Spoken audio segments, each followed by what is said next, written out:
What works has he wrought that validates his sonship? He created the world. He gives salvation to men. He baptizes in the Spirit. And then he forgives the sins of men, and he has an intimate knowledge of men, and then he opened the way to heaven, and he is the way to heaven. Well, who testified of him? Well, John testified of him. John said, behold the Lamb of God. John the apostle testified of him. John said, we beheld the glory of God. The Old Testament prophets in verse 30 and 45 of chapter 1 testified of him. The Holy Spirit testified of him in verse 33 and 34 of chapter 1. Then Andrew testified of him in verse 41.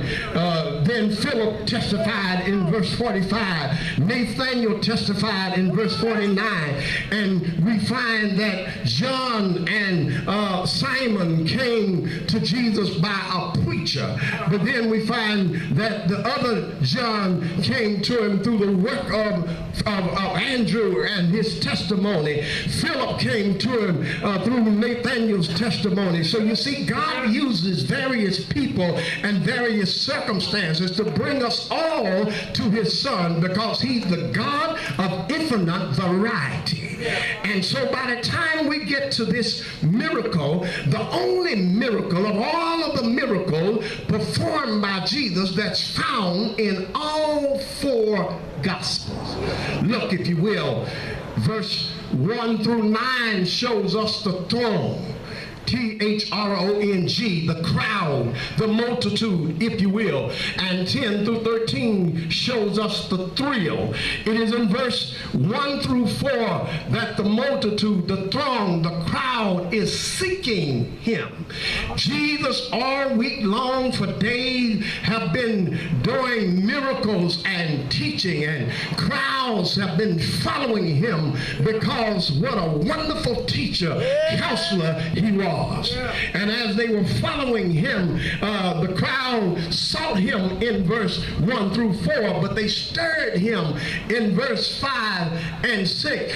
They stirred him because as he gave to them spiritually, they began to wane and wear physically, and they were a-hungered.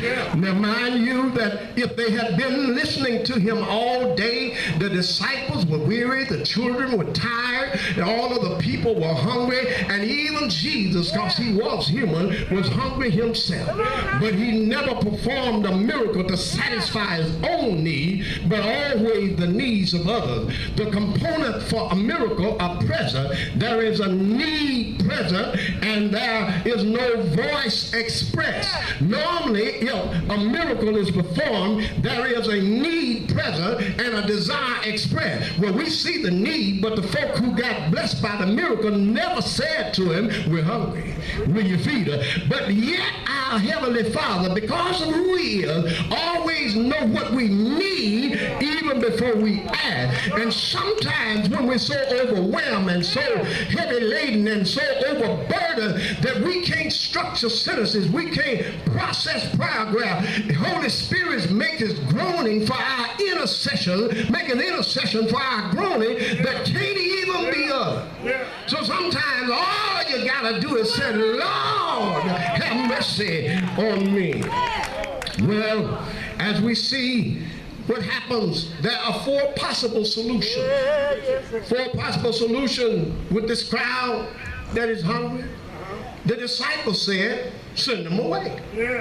Send them away.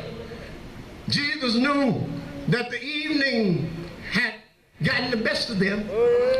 Luke 9 and 12 says the day began to wear away.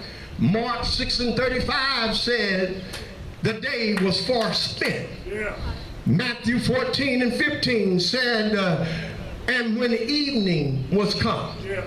They all testified they'd been there a mighty, mighty long time. Jesus knew to send them away in the evening, number one, was not a desirable time for travel. Number two, he knew that the people being hungry physically would no doubt faint along the way. So, if you will, look in verse 2 at how God looks at things. We look at things in this pandemic differently than he looks at it. It is in verse 2, the writer calls them a multitude.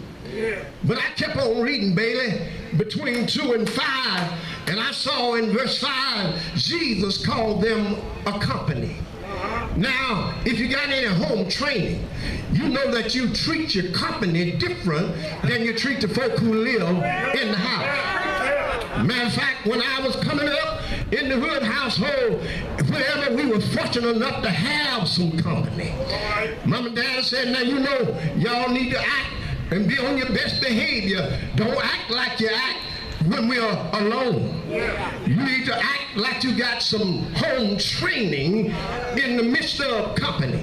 I don't know about in your home, sometimes we won't even eat on our best china, but when some company comes, you put out your best stuff. You put up those mayonnaise and cinnamon spread jars and get out the more expensive glasses because you want to impress your company.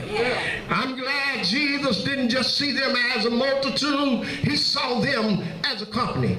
And I just come to encourage everybody here that may or may not have gotten your stimulus check, may have spent it, or you still waiting to get it. I want to tell you that the government just sees us as a multitude, but Jesus sees us as company. And even when that stimulus is gone, God is our refuge and our strength. He is a very present help in the time of trouble. And because we are his company, he will not send us away. I read verse 6. It said Jesus saw this as an opportunity to test his disciples, for he himself knew what he would do. But yet he turned to Philip, who was from Bethsaida, and said, Philip, whence may we buy bread that these may eat? Now the disciples said, send them away. Philip said, well, I suppose we could raise some money. Because you know, some folk think money is the answer to all problems. But according to 1 Timothy 6, the love of money is the root of all evil. Yes, Philip said, I am doing some mental arithmetic. And I know that man's custom is he agrees to work a day's wages, a day's work for 1 penny. And I believe it would take about 200 penny worth. And even then, 2/3 of a man's annual wages wouldn't be enough money to buy enough bread that all these may eat satisfactory. Yes, that Philip looked at the scope of the problem. But now, Andrew, and every time we see him, seems like he's bringing somebody to Jesus. Andrew's been looking around, and he does some mental arithmetic as well. He said, well, I found a little lad here that's got 2 fish and 5 barley loaves of bread. I know we got a problem, but I'm not really sure how to solve the problem, because Philip saw the scope of the problem, but I see the smallness of the provision. We have some bread, but we don't have enough bread. Now I just want to label how both Philip and Andrew failed the test. Solution 1, 2, and 3 have all failed. There's only one more solution, and that is the solution that Jesus takes when he takes Andrew, little lad's lunch, and put it in his hands and look up towards heaven and blesses it. I want to say, notice that when Philip said 200, it is a significant number in the Bible because it represents the number of insufficiency. If you don't believe me, trace it. The story of Achan in Joshua chapter 7 verses 21 and 20 and 21. 2 Samuel with Absalom, chapter 14, verse 26, 27. Micah of Mount Ephraim in Judges 17, 1 through 5. In Revelation 9, 1 through 7.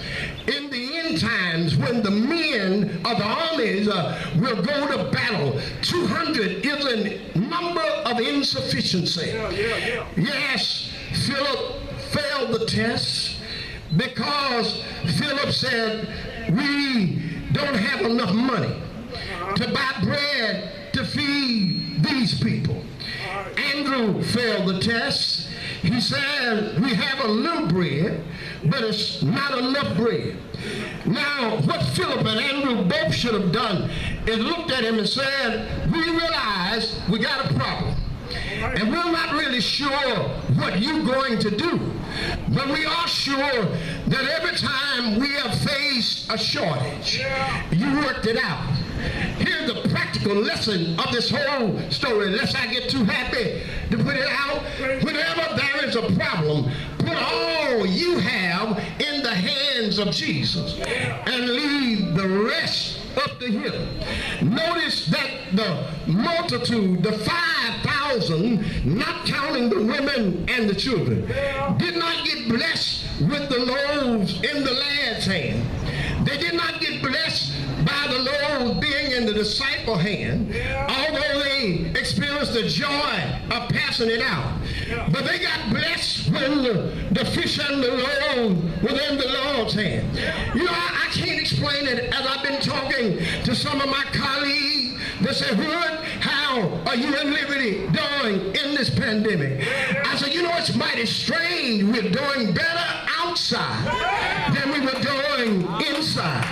And you know why that is? Because when the pandemic hit and the leaders and I began to discuss a strategy, I didn't know what to do, but I told them, let's put it in the Lord's hand. And Jesus shows us, yes, his earthly and human dependence on his Father, because he could have worked a miracle himself.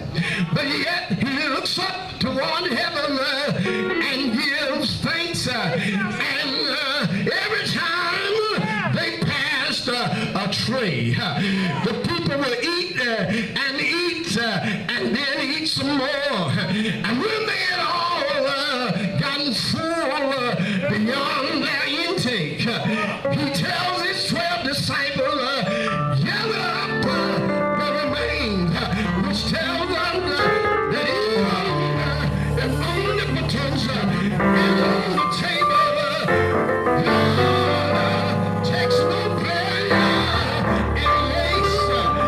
Gather up the remains for future use. And I gotta leave you here now. But I wonder why were the 12 baskets?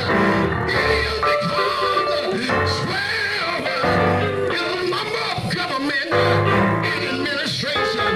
12 months in the year, 12 hours in the AM, 12 hours in the PM, 12 disciples. Yes, my Lord, ain't gone over here. Is it anybody here? What you going through? He's able just to carry you through. If you know he's able, wave your hand, shout hallelujah, say yes, Lord. I know I am a living testimony. Could have been dead and gone, but he let me live. So I dare not trust in nothing less than his blood and righteousness. You know he's real.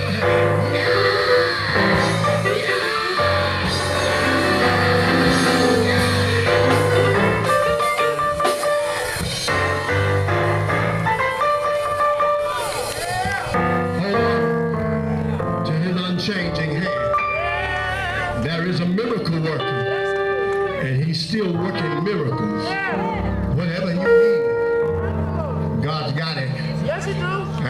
musician gives us a song of his choice. Should it be a woman, a man, a boy, or a girl, and have yet to confess with your mouth the Lord Jesus, yet to believe in your heart